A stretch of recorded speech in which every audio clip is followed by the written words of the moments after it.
Right guys, just a quick one on the Palomar knot. Now obviously, and Crypton Carp, actually, you know, I say that, for any copolymer mainline, I would say, so all the Katran mainlines, for example, an Albright knot is a recommended knot for Crypton Carp in particular, and that's for obviously attaching a shock leader. But if you're attaching to a normal leader, you know, like a leader with a lead core leader, chain core leader, or you're attaching to a swivel, the Palomar is your best friend over and above the grinner knot, and certainly over and above any blood knot, right? So it's actually the easiest knot, I personally think, you know, the easiest knot to tie. So I'll just show you, and actually, you know, I'll tell you why this came up.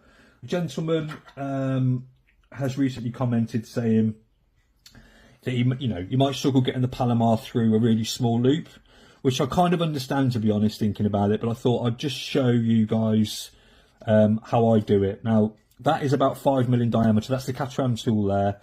So you're talking, you know, that's as small as a splice loop as you're ever going to use, isn't it? You know. So let's just assume that that was hanging off the rod tip. That's 21 pound Crypton Carp. I think the gentleman was using 17, so this is a little bit thicker. So I'm going to double it up to give me probably, I don't know, 8 to 10 inches of that's doubled up, right? And I've got my loop that I've just made. I pass that through the loop of the leader. What I like to do then is just turn it round so that it's running on the loop. Yeah, the leader's basically running on the loop. Then I'm just going to make an overhand knot,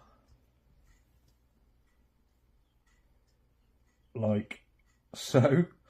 You have to excuse me, this is not easy talking and doing it, which exposes that loop. Right, now normally, you know, as I said, I think in the reply to the comment, you know, I can put a solid bag through there if I make the loop a little bit bigger. But let's assume there's a 4-ounce lead on there and even a rig or whatever. The rig would go in first, the lead then follows, we pull it through, and then we just tease the knot up. All right, so now listen, you must wet the knot now. I'm not going to wet the knot now because I don't think it's very nice, you know, watching me spit on a knot. But then tease the knot up, and then put it tight. Obviously trim off your tag ends, and that is that knot, the Palomar knot, is the best possible knot that you can use for attaching, you know, swivels, leaders, whether it's piton, whether it's mimica, whether it's chain core, whatever it is. That is the best knot, and also to your swivel. So I really hope that helps, guys.